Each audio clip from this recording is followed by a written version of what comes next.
Hello বন্ধুরা, কি অবস্থা সবার? কেমন আছো তোমরা সবাই? তোমরা আগের ভিডিওতে অনেকেই জানতে চেয়েছো আমি বাড়িতে আর কি কি কাজ করি। আজ আমি যেটা করতে চলেছি এমন কিছু যেটা ছেলেরা এমনিতেই করতে চায় না, যখন ঠেকে যায় তখন তো করতেই হয়।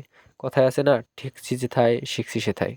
তো সবশেষে আমি বসে গেলাম থালা বাসন মাজার জন্য গ্রাম্য পদ্ধতিতে পুকুর পাড়ে। ওই যে কথায় বলে না যে যেটা তোমাকে কেউ শিখাতে পারবে না সেটা তোমাকে পরিস্থিতি এমনিতেই শিখিয়ে দেবে। ছাই, হইলের গুঁড়া এইগুলো দিয়ে। তো মা অনেক দিন ধরে বাড়িতে নেই, প্রায় 7-8 দিন।